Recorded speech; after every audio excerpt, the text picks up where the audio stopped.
God, on behalf of you, Lord. And I pray, dear Lord, that you would anoint all of our ears, Lord, that we can hear what thus saith the Spirit of God tonight, Lord. And I lift my prayer and my petition to you, God, that we would all walk out of here as a different person. That you could truly reveal to us, through your word, God, your life-changing word, God, what meekness truly is through the power of your Holy Spirit tonight. Bless your people, God. Bless your people, God. Those who have an ear, let them hear, God, what thus saith the Spirit of God.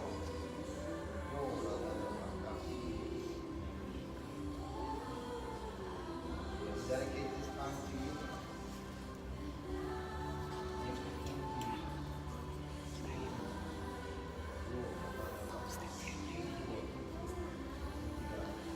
All right. Which name? I don't think anybody else has to say That we're live. Which name? Which ministries? I'm gonna hit it hard. We're gonna get through it. I want you guys to pay attention. If I go too fast, say something. Have a open conversation and talk to me. Tell me what's going on. Amen. You guys ready for the word? You got it. Okay.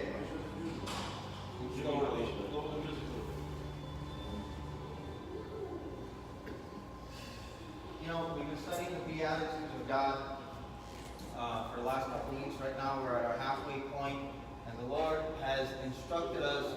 You know, there's 9 Beatitudes, but the last 2 are persecution. And whenever we talk about persecution, we're going to split it up and show why is there 8 and 9. But what God has instructed us to do, Frank, is He says, get to hunger and thirst, and I'll do the rest. That's what He said. He said, get to hunger and thirst, and I'll fill you, and I'll do the rest. The whole point of how these Beatitudes came about, I asked the Lord, what's going on with it? Why do we feel like we're falling back? Why do we feel like we're falling behind? Why don't we have the energy to do what you called us to do? And the Lord taught us that. He said it's your diet, your intake. There's something wrong with our intake. When there's something wrong with our intake, and we're filled with what we're not supposed to be filled with, well, we know when we eat greasy foods, it comes out of our reflection. And God asked us to call this series Reflection, that we can reflect what He's going to fill us with. Amen? Amen. So, the last few weeks, we've been on poor in spirit and on mourning. But understanding the Beatitudes of Jesus, this is what happened. I'm just going to paint a quick picture for you. The very last word in the Old Testament, Sean, was cursed. That was the last word in the Old Testament. So Jesus comes and He's teaching the Sermon on the Mount. The first word He says is blessed. He says blessed. And when we look at the Beatitudes in comparison, guys, lower that back there. Kids, when we look at the Beatitudes, we look at the Beatitudes of Jesus. He's on a mountain.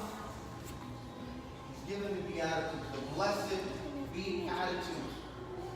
And in comparison, they can contrast with the 10 Commandments. Alright?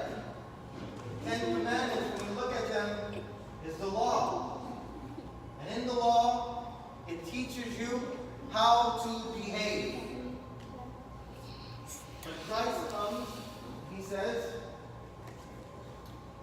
I'm going to teach you how to believe.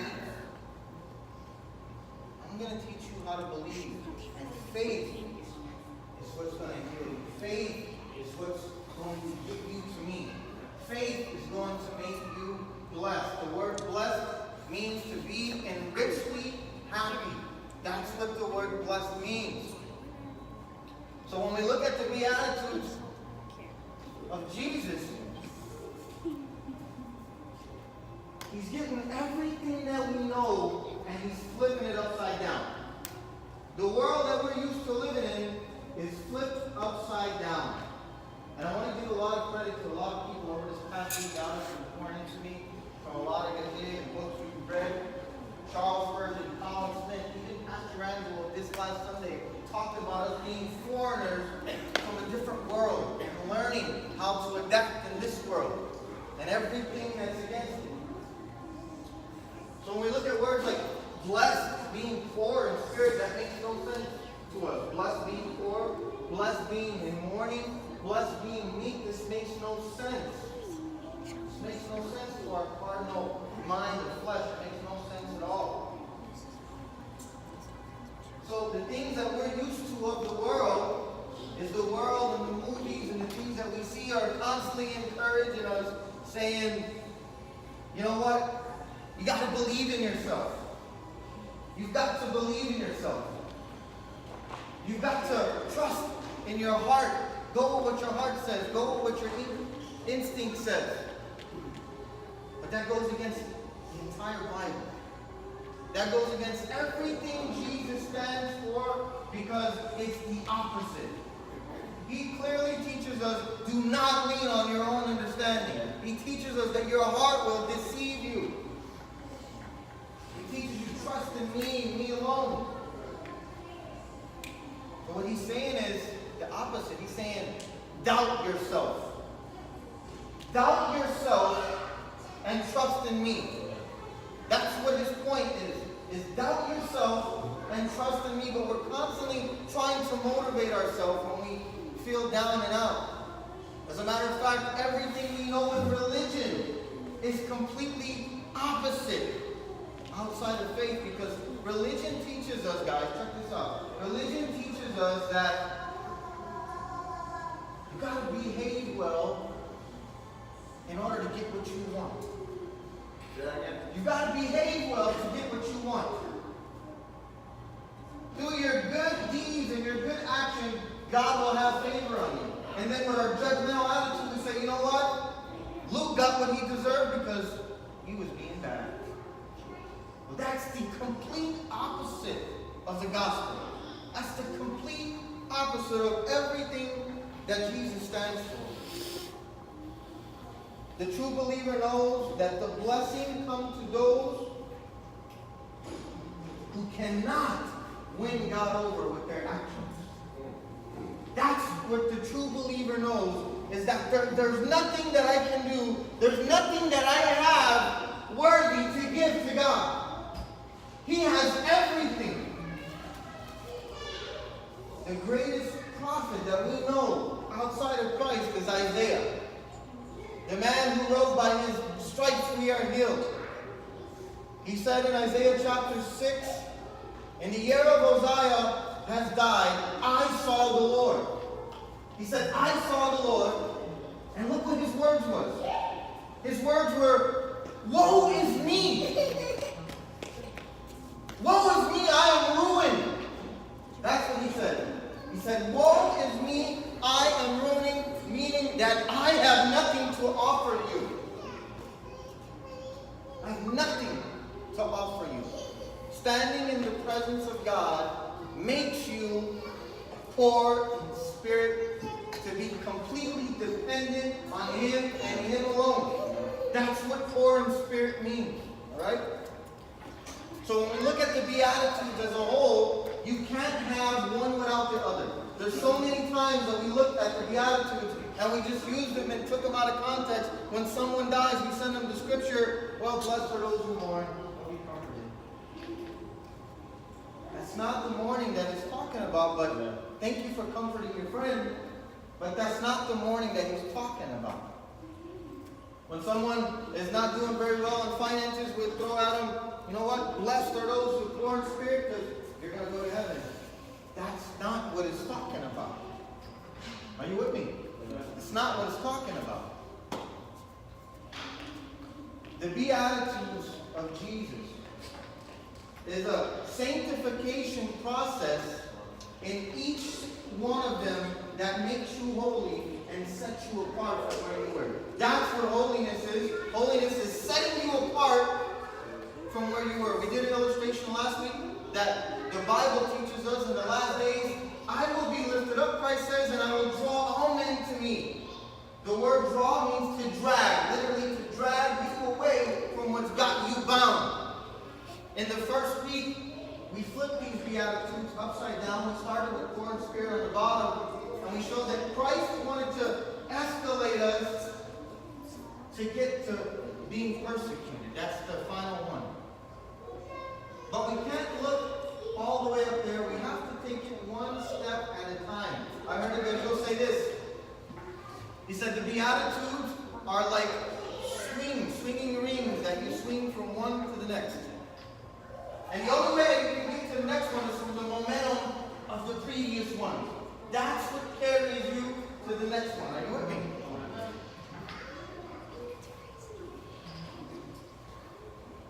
So in the Beatitudes, you cannot start from the middle, you can't start from the second one, you can't start from the fourth. You have to start with the first one, poor in spirit. Poor in spirit is the foundation not only to the Beatitudes and the greatest Sermon on the Mount preached by the greatest teacher in Jesus, but poor in spirit is the foundation to your Christianity.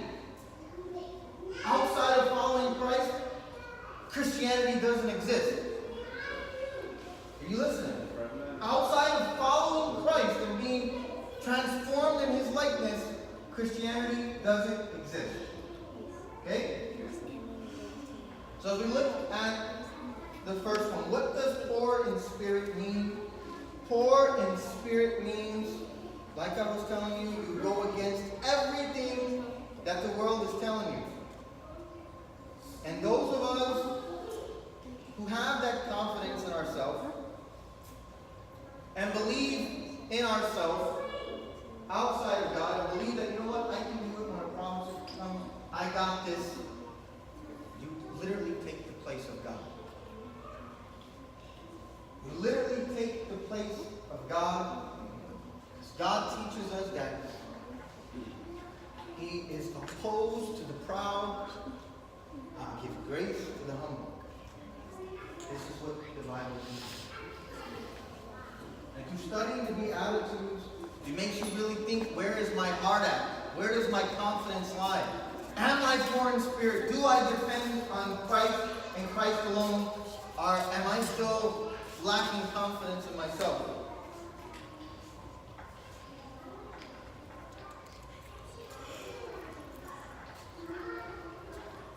Blessed are the poor in spirit, for theirs is the kingdom of heaven. Currently. He doesn't say that blessed are the poor in spirit, theirs is going to be the kingdom of heaven. He says, blessed are the poor in spirit, theirs is the kingdom of heaven, present tense. Present tense. The Bible teaches us in Luke 17, they ask him, where is the kingdom? He says, the kingdom of heaven is not here nor there. He said, the kingdom of heaven lives within you because of my presence. The only where pride exists is where the presence of God is not. Pride got tossed out of heaven and cannot stand in the presence of God.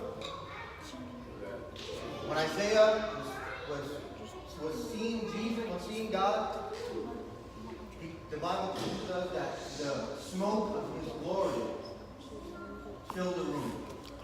And the train of His robe filled the temple. I heard someone say that the smoke of His glory is what chokes out the pride in that temple. And the train of His robe takes up all the space where pride cannot exist. That's what I heard someone say. So, now that your soul mourns through the understanding of God's grace, because the presence of God dwells within you, your soul is now mourning from the sinful nature against God and the damage that's being caused every day in the world because of the sin. So that's what your soul is mourning from the damage of the sin, knowing that Christ mourned with you on the cross and bore every individual sin. He didn't say, I'm going to take sin as a whole, chalk it up sin. No, every single sin was bore on the cross, particularly. And the only way your soul, friend, the only way that your soul can be comforted is by a touch from the hand of God that brings meekness. That's the only way. Because it teaches us that blessed are those who mourn, for they will be comforted. You are now comforted by the very man who bore your sin to calm your soul down. Calm you down. The only way we can truly understand meekness, the only way that we can truly understand meekness is to understand what Christ done for us. Right? Pay attention. Last time we started with poor in spirit, and we said that Christ set the bar for us to be perfect. The word perfect means maturity. That's what he's called us to be. It's constantly maturing every day. This doesn't happen overnight. This is a constant, ongoing process of you being poor in spirit and allowing him to do what he has to do. But the Bible teaches us that there's nothing that you endure that he hasn't. He did these before you did. Understanding what I'm telling you? He was on a throne in heaven. Jesus Christ, he was on a throne in heaven. I'm going to try not to break my neck. Here we go.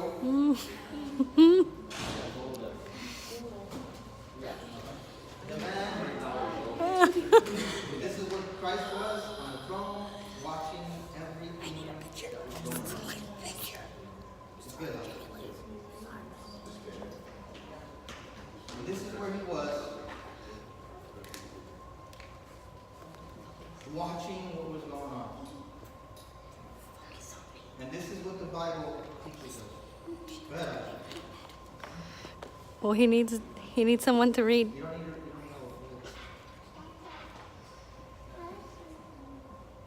This is my favorite verse in the whole Bible. So if I ever encourage you to write one down in your heart, it would be this in Philippians 2.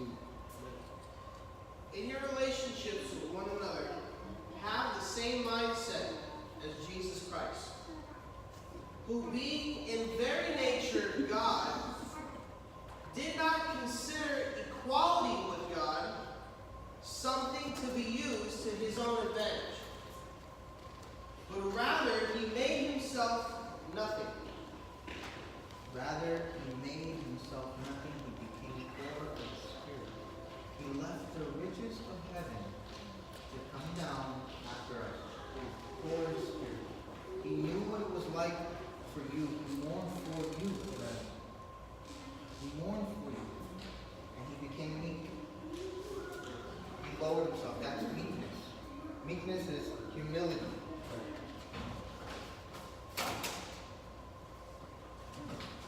Go ahead, read. Rather, he made himself nothing. Jesus, he made himself nothing. The man that you worship made himself nothing. Nothing he made himself. Jesus To find you there, poor in spirit, to meet you in that place. By taking the very nature of a servant, being made in human likeness. It was made to look like you, to take what you have, to come in and to do an exchange with you. Are you listening? Go ahead. And being found in appearance as a man, he humbled himself by becoming obedient to death, even death on the cross. Humble himself all the way down to nothing by dying. All the way down. He met you there, and he got you by the hand, and he said, you know what? This is the way. And now the Bible teaches us that he made us joint heirs with him. He's made us joint heirs with him. And he teaches us that the meek will inherit the earth. Everything that you left behind, he gives you two and more. The earth that he's talking about is nothing in an earthly form that we know of. the New Jerusalem. This is what he's saying, that you will rule and reign with him.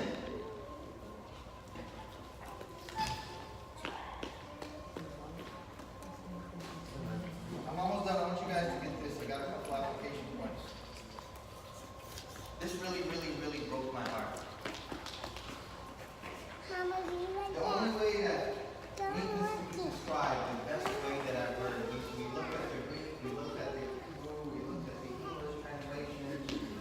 The only way that we can really truly understand it, and it's like, sometimes you might not understand something in English, but in Afrikaans, you'll understand it better because it means something to you personally, right? So you have to go outside to get a little bit better understanding what meek is, to go to the Latin word. But before I go there, I want you to get a little bit better understanding of what we were before Christ came down to get us. This is what we were. This is what we were.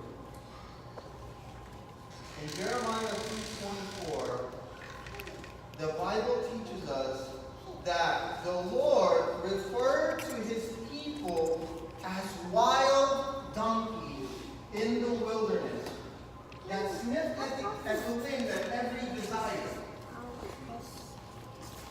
That's how he referred to his people as wild animals who are not tamed. You understand what I'm telling you? Out of control. Guys, So what would this mean in the Latin? It's pronounced manu. Listen to the pronunciation. It's called manu asutes. Manu meaning manual. That's where we get the word manual from. Manual transmission. You understand what I'm saying? Manual meaning taken by the hand. That's what manual means. Right? The asutes part means to be used by the hand. To be used by the hand. That's what meekness is. And it always alludes in the Latin to taming wild animals. To taming and calming wild animals. So when meekness finds dominion and power in your soul, it changes your temper down to the touch of the hand of God. That's what meekness does. Because we're automatically always making mistakes. He wants to form us to have manual control and direction over us. Then the touch of his hand causes our soul to submit to proper management and direction. Just like a wild horse needs to be broken, he's got all the energy, he's got all the potential to win all the races, but he doesn't have any direction. He's not tame. He doesn't understand how to follow directions because he's not used to the touch. You get near that wild horse, he's going to buck you, he's going to kick you. This is what he's going to do. He's going to bite the hand that feeds him. He's going to resist the hand that is aiming him. That's what we look like to God. That's what we look like to God. So prior to that, our soul was without law. We had no law, we had no boundaries.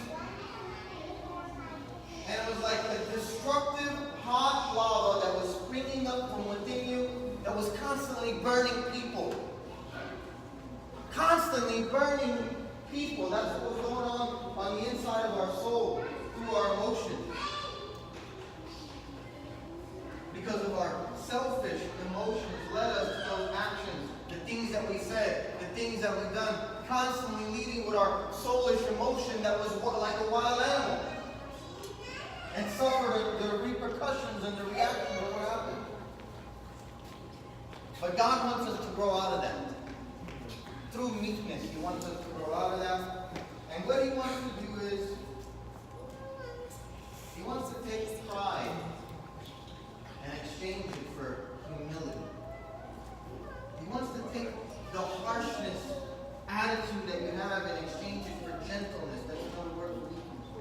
wants to take that anger that you have in exchange for patience. He wants to take the vengeance that you want to get your revenge and exchange it with forgiveness. This happens in the one touch from God. That's what happens. He wants to trade your worldly ambitions that you have, that get-rich scheme that you have. He wants to exchange that for spiritual contentment. That's what he wants to give you. Spiritual content. I am content with the kingdom of God that lives within me because I know everything is promised to me already. But how does that happen? How does that happen? The only way that can happen is through submission. And I want you to pay attention, Sean, to the word submission. Submission. Submission. Pay attention to that word, submission.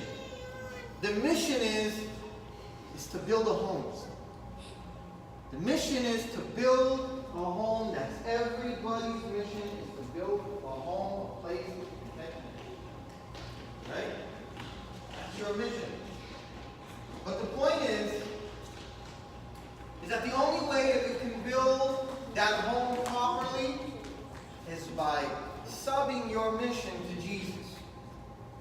That's the only way your house is ever going to get built, because he knows the mission, how to build it. He's got the plan. By subcontracting him out, because you have to understand something, servants, you have to understand something, that God sent Jesus down to serve. He didn't come to be served on. He came down to serve. He wants to build you a house of prayer. Are you guys listening to me? This is what he wants to do. So why not give it to the man who knows what he's doing? He's still the same Jesus. He's still the carpenter that knows how to build. He's still the carpenter that knows how to build.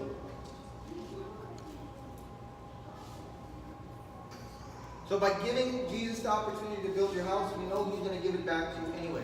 That's the whole goal, is to allow him to build from within. It belongs to you anyway. In the same Sermon on the Mount, we learn about how to build a foundation. And that same foundation teaching is in this same Sermon on the Mount. He preached it at the same time, the foundation teaching. The Sermon on the Mount. We learned what fears are, but now the Lord wants to teach us what bricks are. He said in the teaching of how to build a house, he said, those who hear my word and act on them are like a man who built his house on the rock. But those who just hear your words, you just hear these words right now and don't act on them, it's like a man who built his house on quicksand. The storm came, wiped him out. That's the difference maker. Three keys that God wants to teach us tonight. Is number one, submitting to his word. Number two, submitting to his way. Number three is submitting to his people. The only way you can submit to God's word first is your heart has to be melted like wax in order for him to leave an impression on that wax. This is one of the reasons why we worship first, that God can soften our heart and leave an impression with his word. Amen? This is one of those reasons why we do that. The Bible teaches us in James 1:21, therefore lay aside all filthiness and overflow of wickedness and receive the meekness, the implanted word, which is able to save your soul. But be doers of the word and not hearers only, deceiving yourself. For if anyone is a hearer of the word and not a doer, he is like a man forgetting his natural face in the mirror. With no application, it means nothing to you. The second one, submitting to God's way. First, we need to understand that Jesus is the way and he's the only way.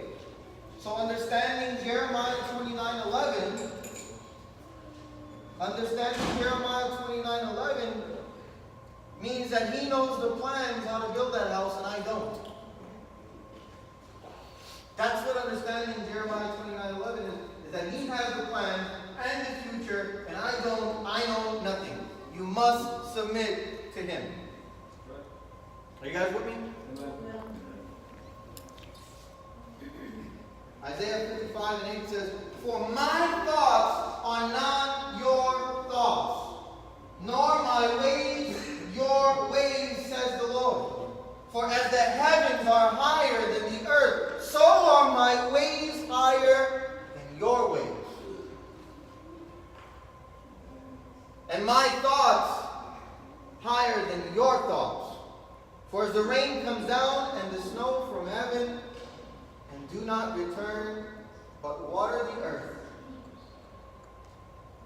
that may give seed to the sower and bread to the eater, so shall my word that comes forth from my mouth, it shall not return to me void, but it shall accomplish what I please, and it shall prosper in the thing for which I sent it." Every single word that comes from the mouth of God is there to build for you. Every single one. By submitting to that way. And finally, submitting to God's people. Those first two seem like unbelievably blessing, but for some reason thinking of submitting to people almost seems like an impossible curse. To submit to people. What does that mean? To submit to people. It's the true external sign of meekness. It's the true sign of showing meekness is by submitting to God's people, especially in your marriage. Ephesians 5:21 teaches us to submit to one another out of the fear and reverence for God.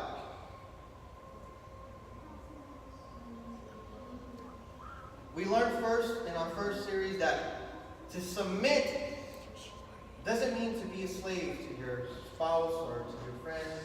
That's not what that means. The word submit is a military term that means to get under and to lift up. That's what submit to each other means. When God breaks this inside of our soul that we can get that, we start trading evil deeds with good ones. And we start bearing wounds from people that don't belong to us. That's what meekness looks like. The Bible teaches us in Romans 12:14-17 says, "Bless those who persecute you. Bless and do not curse. Rejoice with those who rejoice, and weep with those who weep. Be of the same mind toward one another. Do not set your mind on high things, but associate with the humble.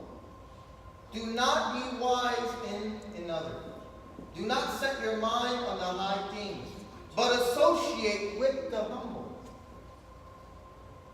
Do not be wise in your own opinion, or repay no evil for evil. Have regard for good things in the sight of all men." So is it really possible to find joy in the grace of God when someone else gets a blessing? Is that possible to do that? Is it possible for me to be happy when this man is making money but I'm not? Is it possible for me to be happy in my heart for that man that's making a boatload of money, but I'm struggling to pay my rent? Is that possible? Is it possible for me to thank God for that man that just got approved for a new car, but I don't even have one? Is that possible? Is it possible? Is it possible for you to thank God for someone else's food when you never got yours? Is that possible to do that? For you to thank God for someone's healing when you never got yours, your kid never got his, and someone that you know didn't make it? Is it possible to find that joy? To realize that that is a blessing from your hometown, from your kingdom.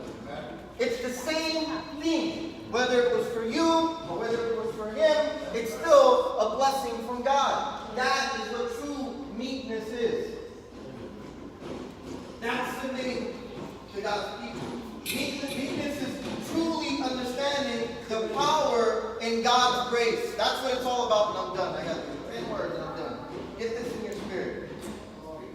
To forgive and to give life. That's what the grace of God is. It's not just to forgive, God forgave me for my sins. No, the grace of God is there to infuse you with power. Power to forgive. Power to understand and comprehend, self-control. So the best illustration I can give to you guys, and I'm done. The best illustration that I can give to you for meekness and to understand the grace of God is this. Outside of looking at a tame animal that wasn't broken and he was out in the field, outside of that, to go even deeper, it's like this. So imagine that you were a fish living in the ocean, and the water is God's grace. Water is God's grace. You won't last a second without being in that water. You will gasp for air. You will beg for life. You don't know how to live, how to eat, or sleep without being in that ocean. That is life, is God's grace. To take that grace and the momentum from being poor in spirit, from understanding and mourning the sinful nature that caused the damage all around you. God doesn't bring sickness, and God doesn't kill you. That doesn't happen. It was the sin of the world that brought that curse upon the earth. So to understand the power of God's grace, to look past the sin of man and still bring forth healing, to bring forth blessing, to bring forth deliverance, and even tell you that you are a co-heir with me up there. It's the grace of God. Amen? Amen. Bless you guys. You guys got any questions about any one of these that I can answer quickly? Right. So me personally, I guess I might have missed Yeah. the rest of it. So, Well, we was going to stop at hungry and thirsty next week. okay, so we're only at Yeah, we've done two. 1, 2. Oh, This week is I meekness. thought you started from the bottom. No. Well, it was flipped around. But I wanted to do this illustration to show what God did for us, and we show what we did. But next week, God gave me an amazing illustration before I even started any of this. We're going to go back to the ladder, and we're going to understand how to put all of this together for one quick illustration. Girls, are that a question?